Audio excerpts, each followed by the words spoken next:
Before we begin this incredible story, please take a moment to subscribe to our channel and press the bell icon so you never miss our inspiring stories that touch the heart and remind us that extraordinary people exist in the most unexpected places.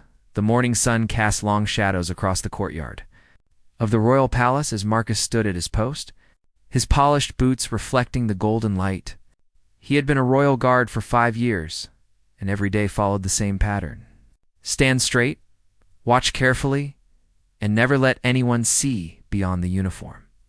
The tourists who passed by saw only another guard in ceremonial dress, another statue-like figure guarding history and tradition. What they did not know was that inside the perfectly pressed uniform stood a man with an unusual secret. Marcus had taught himself to code during the long night shifts when the palace fell silent.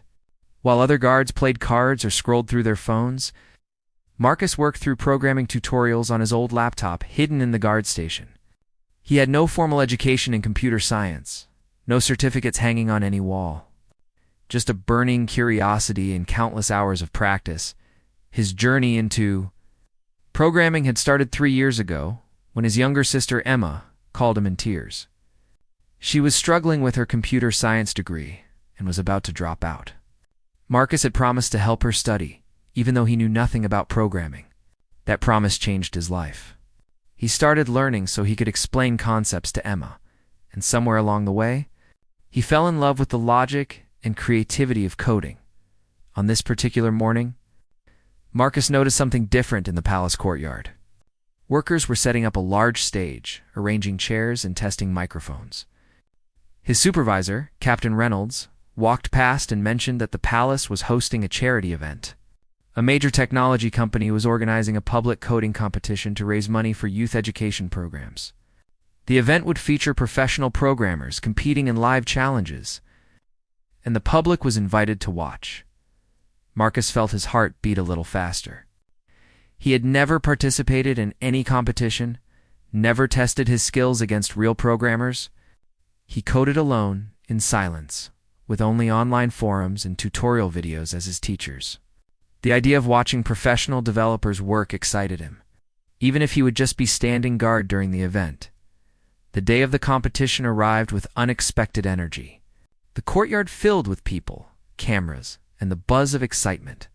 Marcus took his position near the stage, maintaining his professional posture while his eyes absorbed everything happening around him. The competitors arrived, each one looking confident and carrying expensive laptops covered with stickers from tech companies and coding boot camps.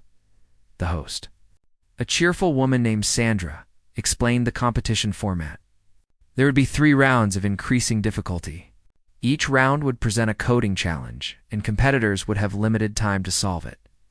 The audience could watch the code being written on large screens. Expert commentators would explain what was happening. Among the competitors, one man stood out. His name was Derek Chen, and according to the introduction, he was the lead developer at one of the biggest tech companies in the country. He had won multiple international coding competitions and had been programming for 15 years. Derek carried himself with the confidence of someone who knew he was the best person in the room. He wore an expensive watch and designer glasses, and he smiled at the cameras like someone accustomed to winning. The first round began, and Marcus watched with fascination as the competitors attacked the problem. It was a challenge about sorting algorithms and data optimization. Derek finished first, his solution elegant and efficient. The crowd applauded, and Derek stood to take a small bow. The commentators praised his approach, explaining how his code was not just correct but beautifully written. Marcus studied the solution on the screen. He understood it completely. In fact, as he analyzed the code, he realized he would have approached it slightly differently. His method would use less memory, though Derek's way was certainly faster to write. He smiled to himself, enjoying this private moment of connection with something he loved. The second round proved more challenging. The problem involved complex pattern recognition and required knowledge of advanced algorithms. 2 competitors dropped out, unable to solve it within the time limit. Derek finished again, though this time he took almost the full 30 minutes. His solution worked, but Marcus noticed something. There was a bug in the edge cases. For most inputs, the code would work perfectly. But for certain, unusual inputs, it would fail.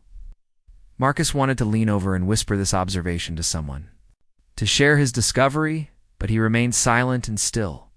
He was a guard, and guards did not interrupt technology competitions with programming insights. Still, he felt a small thrill at recognizing something the experts had missed. During the break between rounds, Derek walked near Marcus's position, speaking loudly on his phone about how easy the competition was. Marcus heard him tell someone that these charity events were beneath his skill level, but they were good for his professional image. There was something dismissive in his tone, something that suggested he saw this event as a formality rather than a genuine challenge. The final round was announced, and Sandra explained that this challenge was designed by university professors and had stumped many professional programmers. It involved creating an algorithm that could solve a specific type of puzzle efficiently. The time limit was 45 minutes, and the difficulty was intentionally set very high. As the final round began, Marcus watched the competitors lean into their screens with intense concentration.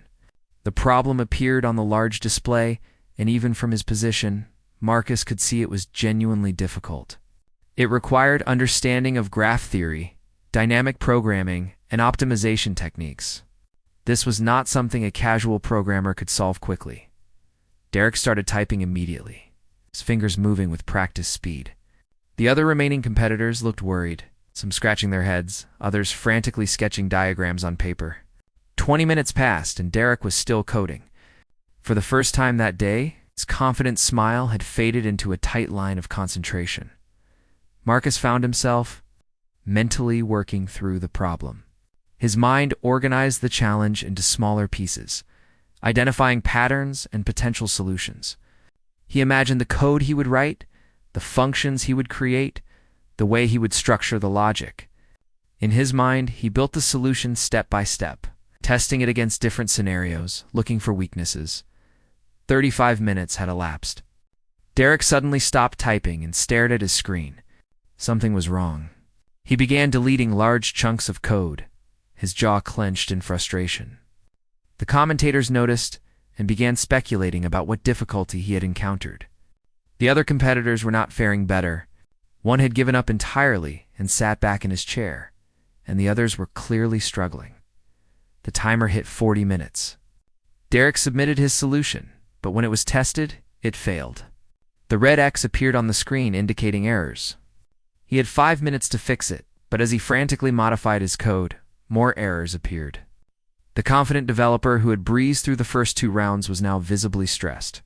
His face flushed and his movements hurried. When the timer reached 0, none of the competitors had a working solution.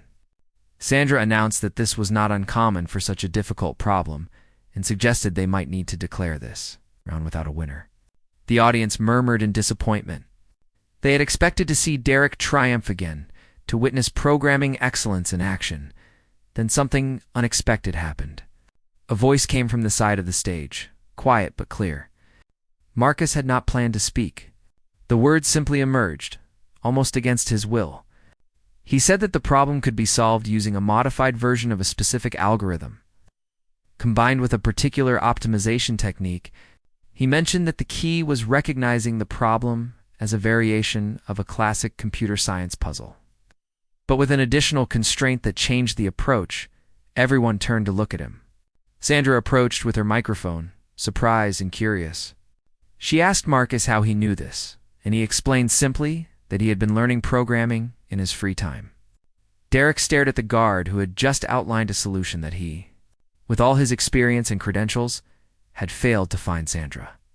Sensing an interesting twist to the event, asked Marcus if he could actually solve the problem. The audience began to murmur with excitement. Here was a royal guard, someone they had barely noticed, claiming to understand a challenge that had defeated experienced professionals. Captain Reynolds looked concerned, clearly worried about his guard-breaking protocol. But the crowd was already calling for Marcus to try. Marcus felt his heart pounding. He had never coded in front of anyone before, never put his skills on display. His programming had always been private, personal, something he did in the quiet hours of the night. But looking at the expectant faces and feeling the weight of the moment. He found himself nodding. One of the organizers quickly set up a laptop for him. Marcus removed his ceremonial gloves, feeling strange and exposed without them. He sat down at the computer, very aware of the cameras pointing at him and the large screens that would display every line of code he wrote. Derek watched from his seat, his arms crossed, his expression skeptical. Marcus took a deep breath and began to type. His fingers were not as fast as Derek's, and his setup lacked the shortcuts and custom tools that professionals used. But his mind was clear. He knew exactly what he needed to do. He started by writing comments, explaining his approach in plain language. Then he built the foundation of his solution. Creating the basic structures and functions, the commentators, who had been joking about the unusual situation, gradually fell silent as they watched Marcus's code take shape. One of them, a professor of computer science, began to explain what Marcus was doing. He pointed out that the approach was unconventional, but clever, using a technique that most programmers would not think to apply to this type of problem. 15 minutes passed. Marcus was so focused on the code that he forgot about the audience, the cameras, and even Derek watching him. He was in the state he always entered when coding, where the world narrowed to just the logic and the solution, where everything else faded away. He found and fixed a small error in his logic, adjusted one of his functions, and then ran his solution against the test cases. Green check marks appeared on the screen. His solution worked. It passed every test case, even the difficult edge cases that had broken Derek's code. The execution time was excellent, and the memory usage was minimal. The professor commentator stood up in excitement, explaining to the audience that this was not just a correct solution, but an elegant one. Showing deep understanding of the underlying principles, the courtyard erupted in applause. People were standing, cheering for the royal guard who had done what the professionals could not. Sandra rushed over with her microphone, her face glowing with excitement. She declared Marcus the winner of the final round, and by extension, the overall competition champion. The other competitors, including Derek, sat in stunned silence. Marcus stood up from the computer, feeling disoriented by the sudden attention. He had just wanted to help, to share something he loved. He had not expected this reaction, this celebration. Captain Reynolds approached, looking torn between pride and concern about protocol violations. But even the captain could not suppress a small smile. Derek finally stood from his seat and walked toward Marcus. The crowd quieted, sensing potential confrontation. Everyone had heard Derek's earlier phone conversation about the competition being beneath him. And now he had been defeated by someone without any formal training or professional experience. Marcus straightened, unsure what to expect. Derek extended his hand. His face was complex, showing a mixture of emotions, surprise, respect, and perhaps a bit of wounded pride. He told Marcus that the solution was brilliant, that he had completely missed the approach Marcus had used. He admitted that sometimes experience could become a limitation, making you see problems only in familiar ways. Derek said he had been humbled today, and it was a valuable lesson. The handshake was firm and genuine. The audience applauded this moment of sportsmanship, and the tension dissolved into celebration. Sandra interviewed Marcus, asking how he had learned to code. He explained his journey, how he had started to help his sister, how he had spent years learning alone during night shifts, how he had never imagined his skills would be tested like this. People in the crowd were taking photos and videos. Marcus noticed several tech company representatives in the audience exchanging excited whispers and making phone calls. The professor commentator came over and told Marcus that what he had demonstrated was not just coding ability, but genuine computer science understanding. He said that many professional programmers could write code but did not understand the deeper principles the way Marcus clearly did. The charity event had raised more money than expected because of the unexpected drama and the inspiring story. The organizers announced that Marcus would receive the first-place prize, a substantial sum that would be donated in his name to the youth education program the event supported. They also gave him a new laptop, top-of-the-line equipment that made his old computer look like an ancient artifact. As the crowd began to disperse, several people approached Marcus with business cards. Technology company recruiters, startup founders, and even university representatives offering scholarships for computer science programs. They all wanted to talk to him, to explore possibilities, to understand how someone with his talent had remained hidden in a Royal Guard uniform. Marcus collected the cards politely, feeling overwhelmed. One woman introduced herself as the founder of a growing tech company. She told Marcus that her company valued innovative thinking over credentials, and they were always looking for people who could solve problems in unexpected ways. She invited him to visit their office whenever he had time, with no pressure, but genuine interest in getting to know him better. "Captain." Reynolds pulled Marcus aside as the courtyard finally emptied. The captain looked at his guard with new eyes, seeing someone he had worked with for years, but never truly known. He asked Marcus why he had never mentioned his programming skills. Marcus explained that he had not thought it mattered, that his job was to be a good guard, and his coding was just something personal, private passion. The captain shook his head with a slight smile. He told Marcus that people were more than their jobs, more than their uniforms. He said that the palace would be proud to have a guard with such remarkable abilities. But he also understood if Marcus wanted to explore other opportunities.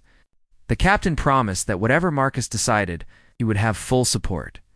That evening, Marcus returned to his small apartment and found Emma waiting for him. His sister had seen videos of the competition online, and they had already gone viral on social media. She threw her arms around him, crying and laughing at the same time. She told him that he had helped her graduate, and now the whole world had seen what she had always known, that her brother was brilliant. Marcus sat down with Emma and looked through the business cards he had collected. Each one represented a possible future, a path away from the palace and into the technology world he had only observed from a distance. The offers were tempting. The salaries mentioned were more than he could earn in years as a royal guard.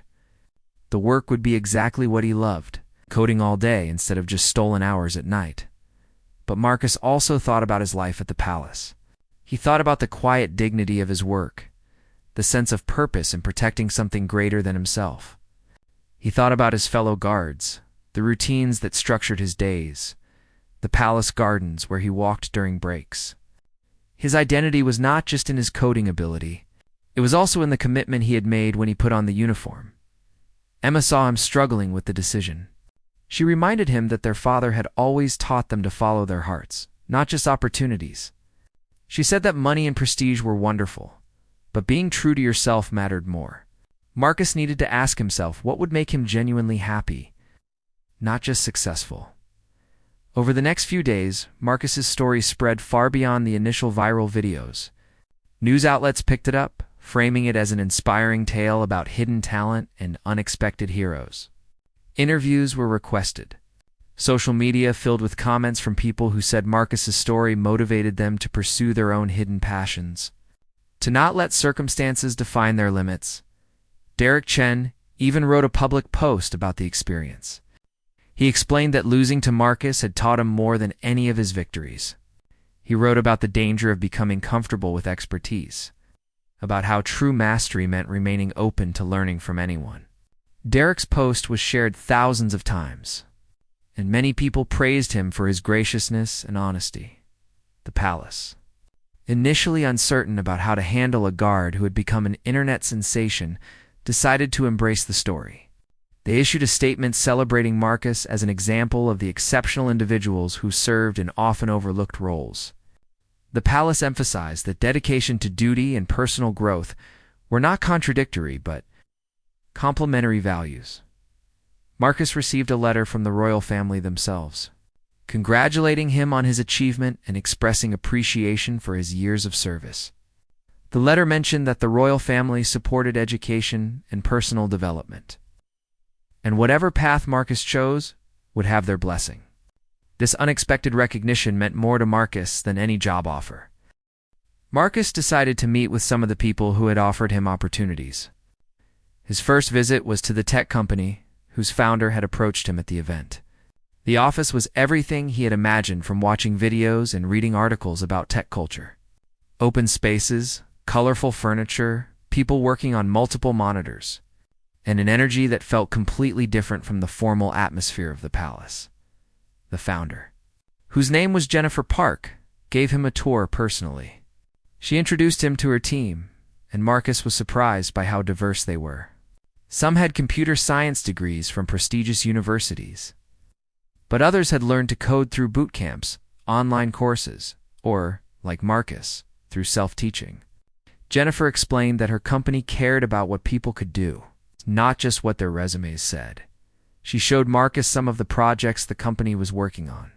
They developed software for healthcare systems, creating tools that help doctors and nurses provide better patient care. Marcus felt a connection to this purpose. It was not so different from being a guard, really. Both roles were about serving and protecting others, just in different ways. Jennifer made Marcus an offer right there. A senior developer position with a salary that made his head spin. Flexible working hours, and the chance to work on meaningful projects. She told him there was no pressure to decide immediately, that she understood this was a big change. But she wanted him to know that he would be valued and welcomed if he chose to join them. From Jennifer's office, Marcus went to meet with Derek Chen, who had reached out asking to talk. They met at a quiet coffee shop, and Derek was different from the confident competitor Marcus had seen on stage. He was humble and thoughtful, someone who had clearly spent time reflecting on what had happened. Derek explained that he had started coding young, and had always been the best in every environment he entered.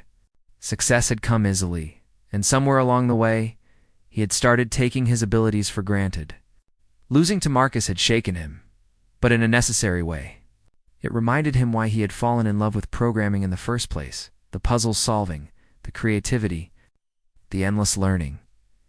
He told Marcus that if he decided to enter the tech industry, he should stay true to the approach that had made him special.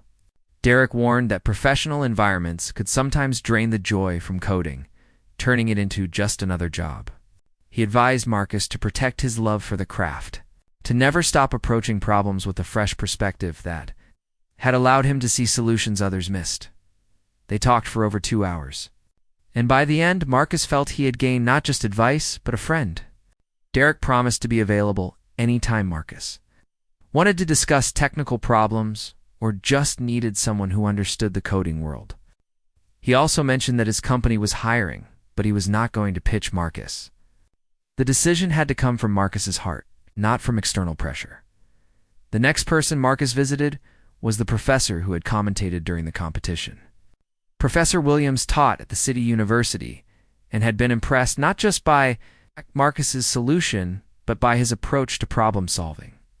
He offered Marcus a full scholarship to pursue a computer science degree, along with a part-time teaching assistant position that would provide additional income. Professor Williams explained that formal education could give Marcus something self-teaching could not: exposure to advanced theoretical concepts, access to cutting-edge research, in a community of people pushing the boundaries of what was possible with technology. He showed Marcus the university's facilities. The research labs where students worked on projects, ranging from artificial intelligence to cybersecurity. Marcus was fascinated by everything he saw, but he also felt the weight of the time commitment. A degree would take years, even part-time. He would have to leave his position at the palace, restructure his entire life around classes and studying. It was an investment in a different future, one that would open doors but close others. That evening, Marcus returned to the palace for his night shift. As he walked the familiar corridors, he noticed details he had seen thousands of times, but suddenly felt different. The old stone walls, the portraits of historical figures, the echo of his boots on marble floors. This place had been his home in many ways. His fellow guards were like family. The routine had given his life structure and meaning. During his break, he sat in the guard station and opened his old laptop, the one he had used to teach himself coding. It looked primitive compared to the new equipment he had been given, but he felt affection for it. This simple machine had been his gateway to a new world, his companion during countless quiet nights. Every scratch and worn key was a memory of his journey. Marcus realized something important in that moment. He did not have to choose between being a guard and being a programmer. Those were not opposite identities, but different aspects of who he was. The question was not which one to be, but how to honor both parts of himself. He thought about what truly made him happy. Yes, he loved coding, the logic and creativity of building solutions to problems. But he also valued service, the dignity of duty, the feeling of being part of something larger than himself. He did not want to lose either part of his identity. The next morning, Marcus requested a meeting with Captain Reynolds. He explained the offers he had received and the thoughts he had been struggling with. He told the captain that he wanted to remain a guard, but he also wanted to use his programming skills to serve in a broader way. He asked if there might be a way to do both. Captain Reynolds listened carefully and then smiled. He told Marcus that the palace had been considering modernizing their security systems, updating ancient procedures with new technology. They needed someone who understood both the traditional protocols and modern technical solutions, someone who could bridge the old and the new. He asked Marcus if he would be interested in creating a new role for himself, staying as a guard but also serving as a technical advisor. The idea sparked something in Marcus. He could help his fellow guards by developing better scheduling systems, improve communication tools, and enhance security measures with smart technology. He could teach other guards basic technical skills, empowering them the way he had empowered himself. He would remain part of the community he valued while using his programming abilities in meaningful ways. But Marcus also did not want to completely close the door. On other opportunities, he proposed working part-time, reducing his guard shifts to allow time for consulting work with tech companies. This way he could stay connected to the professional programming world, continue learning and growing while maintaining his identity as a royal guard. Captain Reynolds brought Marcus's proposal to the palace administration. There was initial resistance from some officials who felt that guards should remain in traditional roles, that mixing duties would compromise the dignity of both positions. But others argued that the modern world required adaptation, that refusing to evolve meant becoming irrelevant. The debate took several weeks, during which Marcus continued his regular duties while helping with a few small technical projects unofficially. He created a better shift scheduling system that solved conflicts that had plagued the guard force for years. He set up a secure communication app that allowed guards to coordinate more effectively during events. His fellow guards saw the immediate benefits and became his strongest advocates. Finally, the administration approved a trial period. Marcus would work 3 days per week as a regular guard and have 2 days for technical development work. He would also be available for consulting with outside organizations during his off time, with the understanding that palace duties came first. It was an unusual arrangement, but the palace decided that Marcus's unique situation called for a unique solution. Jennifer Park's company became Marcus's first consulting client. He worked with them remotely on challenging problems, bringing his distinctive perspective to their projects. The arrangement worked beautifully. Marcus enjoyed the coding work, but also appreciated that he did not have to do it constantly. The variety kept both aspects of his life fresh and engaging. He also accepted Professor Williams's offer, but in a modified form. Instead of becoming a full-time student, Marcus enrolled in a single course each semester. It would take longer to complete a degree this way, but time was not his enemy. Learning was a journey, not a race. The professor was disappointed initially, but came to respect Marcus's decision to chart his own path. Marcus began spending 1 evening per week at the university, not as a student, but as a guest speaker and mentor. He talked to computer science students about his journey, about learning independently, about finding passion in unexpected places. His story resonated especially with students who felt like imposters, who worried that they did not belong in technical fields because they did not fit the traditional mold. One evening after a university session, a young woman approached Marcus nervously. She explained that she was a nursing student who loved her field but had always been curious about programming. She had tried learning once but gave up because she felt stupid compared to computer science students. Marcus's story made her want to try again, but she was afraid of failing. Marcus spent an hour talking with her, sharing resources and encouragement.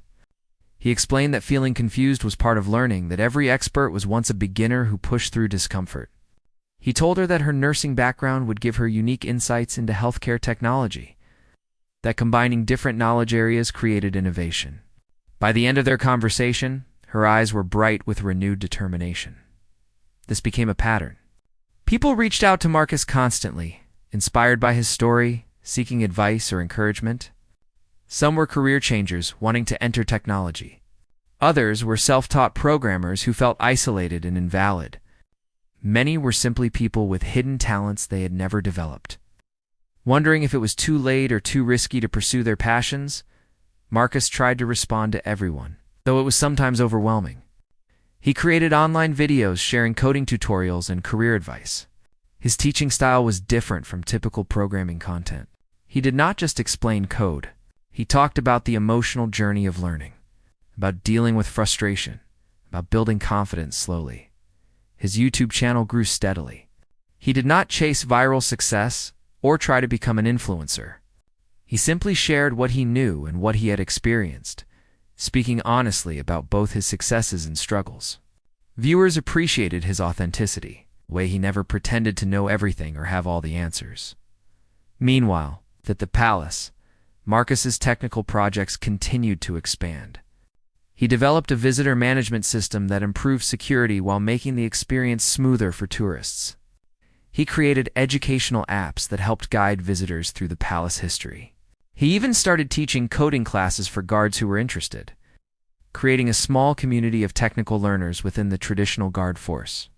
Derek Chen became a regular collaborator and friend. They worked together on several open-source projects, contributing to tools that the entire programming community could use.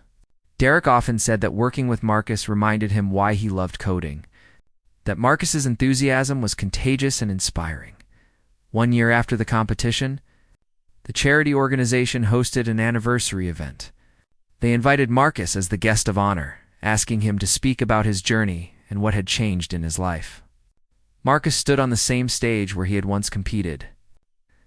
Looking out at a crowd that now saw him completely differently, he talked about how one moment had opened, doors he never knew existed, but also about the importance of staying true to yourself amid opportunity. He explained that success was not about achieving fame or wealth, but about finding ways to contribute meaningfully while remaining authentic. He thanked everyone who had supported him and encouraged the audience to recognize hidden talents in themselves and others. The event raised even more money than the previous year, partly because Marcus's story had attracted significant attention. The charity announced they were creating a scholarship program named after Marcus, specifically for people from non-traditional backgrounds who wanted to pursue technology careers. Marcus was deeply moved by this honor, feeling that his experience was now helping create opportunities for others. After the event, Marcus met briefly with all the competitors from the original contest. They had formed a group chat after the competition and stayed connected, sharing coding challenges and supporting each other's projects. Even competition could create community, they had discovered. The pressure to win had been replaced by the joy of mutual learning. One of the competitors mentioned that several companies were now actively recruiting from non-traditional sources. Inspired partly by Marcus's example, the tech industry was slowly recognizing that talent existed everywhere, not just in people with perfect credentials and conventional paths. Change was happening, one hiring decision at a time. As Marcus walked back to the palace that evening, still wearing his formal guard uniform, he felt a deep sense of contentment. His life had not followed a typical path, and it probably never would. He existed between worlds, belonging fully to neither, but drawing strength from both. He was a guard who coded, a coder who guarded, a teacher who was still learning. 3 years after the competition that changed his life, Marcus stood in the palace courtyard on a crisp autumn morning. The leaves were turning gold and red, creating a beautiful backdrop for another charity technology event. But this time, Marcus was not standing guard. He was one of the organizers, helping to create opportunities for others, the way opportunity had once found him. The scholarship program bearing his name had supported over 50 students from diverse backgrounds. Former retail workers, military veterans, parents returning to the workforce, and others who never imagined they belonged in technology. Several had already graduated and found meaningful work in the field. They sent Marcus's messages of gratitude, but he always replied that they had done the hard work themselves. He had only helped open a door. They had walked through it. Emma had completed her graduate degree and now worked as a software engineer at a major company. She often joked that she had created a monster when she asked her brother for help years ago. She had accidentally transformed a royal guard into a tech community leader. But the pride in her voice was obvious. She told people that Marcus had saved her academic career, though Marcus insisted she had saved his life. By giving him a reason to start learning, the palace had fully embraced Marcus's dual role. His technical innovations had modernized operations while respecting tradition. Other royal households had contacted the palace asking about his methods. Marcus had consulted with several of them, helping bridge the gap between historical institutions and modern technology. He had proven that honoring the past and embracing the future were not contradictory goals. Jennifer. Park's company had grown significantly, and Marcus remained a valued consultant. His ability to see problems from unique angles continued to provide breakthrough solutions. Jennifer often said that hiring Marcus, even part-time, was one of the best decisions she had ever made. She had since made a point of recruiting other non-traditional candidates, finding that diverse perspectives led to better products. Derek Chen had become one of Marcus's closest friends. They met monthly for coffee, discussing technical challenges, but also life, family, and finding meaning in work. Derek had changed significantly since their competition. He was less focused on being the best and more interested in helping others improve. He had started mentoring junior developers at his company, passing forward the lesson that Marcus had taught him about humility and continuous learning. Professor Williams had worked with Marcus to develop a special program at the university. For adult learners and career changers, traditional computer science programs were designed for young students coming straight from high school.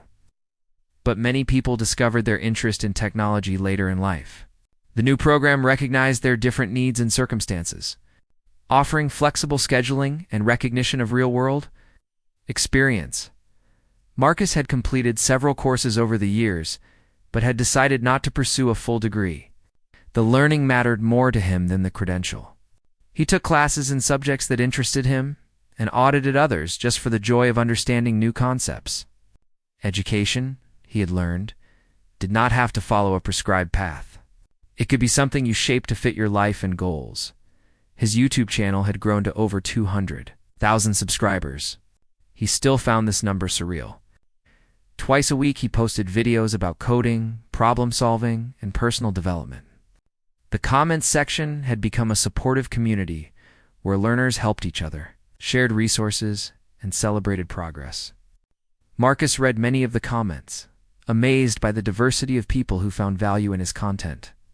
One of his most popular video series was about famous algorithms, where he explained complex computer science concepts using everyday analogies. He made difficult ideas accessible without dumbing them down, respecting his audience's intelligence while acknowledging that everyone started somewhere. Teachers began using his videos in classrooms, and he received messages from around the world thanking him for making learning enjoyable. The palace tourists often recognized. They asked for photos and autographs, which felt strange to him. He was still just a guard doing his job, plus some additional technical work. But he understood that his story meant something to people. It represented possibility. The idea that your current circumstances did not define your ultimate potential. People needed to see examples of unconventional success. Especially in a world that often felt rigid and limited, Marcus had been approached about writing a book, giving a TED Talk, and even creating a documentary about his journey. He had declined most of these opportunities, feeling that his story was still unfolding and that he had more to learn before presuming to teach at such scales. He preferred his current approach, helping people individually and in small groups, where he could have real conversations rather than speaking at audiences. His relationship with coding had evolved too. It was no longer his secret passion hidden in night shifts. It was integrated into his life, something he did openly and shared with others. But it had not lost its magic. He still felt that same excitement when solving a challenging problem. Still experienced the satisfaction of elegant code. Still loved the creativity of building something from nothing. There were difficult days, of course. Balancing multiple roles was challenging. Sometimes he felt pulled in too many directions, worried he was not giving his best to any single commitment. There were moments when he questioned his choices. wondering if he should have taken one clear path instead of creating his own complex route. But then something would happen to remind him why his choices mattered. A student would message him saying they had gotten their first programming job. A fellow guard would thank him for the technical training that had opened new career possibilities. A company would solve a critical problem using an approach Marcus had suggested. These moments confirmed that his unconventional path was creating value in ways a traditional route might not have. Marcus had also learned to set boundaries. He could not help everyone who reached out, could not accept every opportunity offered. He had to protect time for himself, for rest, for the quiet coding sessions that still brought him joy. Learning to say no had been difficult, but necessary. You could not pour from an empty cup, as Emma liked to remind him. The charity event that morning featured a new generation of competitors, some of whom had been inspired by Marcus's story. One young woman had written in her application that watching Marcus's competition video had convinced her to pursue computer science despite her family's doubts. Now she was competing confidently, her code displayed on the same screens where Marcus had once proven himself. Marcus watched her work and felt a profound sense of connection across time. He remembered being the person no one expected to succeed, the outsider who had to prove his worth. Now he was the person others looked to for inspiration. The cycle continued, each generation lifting up the next, each success creating space for more possibilities. During a break in the competition, a young boy approached Marcus shyly. He could not have been more than 10 years old, and he held a notebook covered with hand-drawn computer diagrams.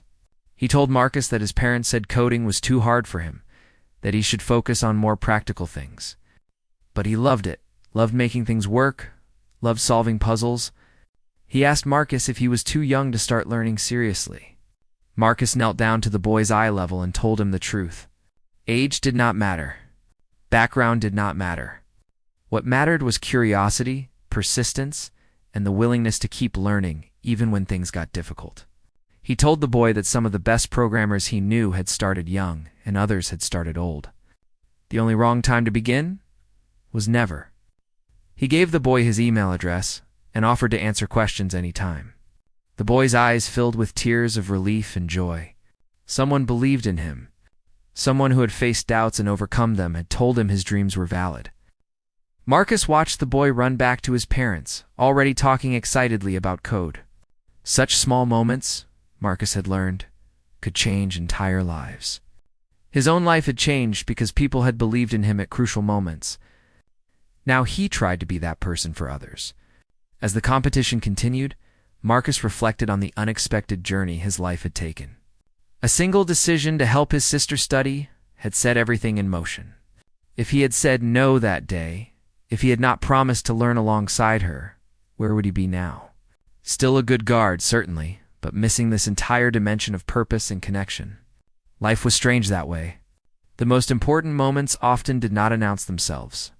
They looked like ordinary decisions, small actions that only revealed their significance later. You could not predict which choices would transform your future. All you could do was stay curious, remain open, and be willing to step through doors when they appeared. The competition ended with another inspiring story. The winner was a self-taught programmer who worked as a chef during the day. She had learned coding through online resources while her restaurant was closed during the pandemic. Her journey was different from Marcus's, but carried the same message.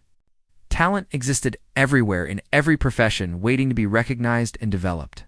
That evening, Marcus walked through the palace gardens before his night shift. The familiar paths brought him peace. He thought about the person he had been 5 years ago, standing at his post with a secret passion he thought would never matter to anyone but himself. He could not have imagined then where that passion would lead. His phone buzzed with messages. A former student sharing her promotion, Derek sending a funny coding meme, Jennifer asking for his input on a project, the nursing student he had mentored years ago, now developing healthcare software, thanking him for believing in her, his mother sending a photo of a news article about the scholarship program. Each message represented a connection, a life touched, a moment of shared humanity through technology. Marcus understood now that his story was not really about coding or competitions. It was about the courage to pursue what you loved despite obstacles. It was about staying true to yourself while remaining open to change. It was about using your gifts, whatever they were, to serve others and create meaning. The royal guard, who amazed a crowd by defeating a top specialist, had become something more than either identity alone. He was a bridge between worlds, a reminder that people contained multitudes, that you could honor tradition while embracing innovation, that extraordinary potential existed in ordinary places. As Marcus began his night shift, he felt grateful for the path his life had taken. Not because it was easy or prestigious, but because it was authentically his. He had not followed someone else's definition of success. He had created his own, built from the things he valued most: service, learning, community, and the quiet satisfaction of code written in the peaceful hours of the night. The palace stood around him, ancient and enduring. Somewhere in the city beyond, people were learning to code, changing careers, pursuing hidden passions, believing that their circumstances did not define their possibilities. And Marcus stood at his post, a guardian of history and a pioneer of change. Proof that the most powerful thing you could do was simply be completely yourself.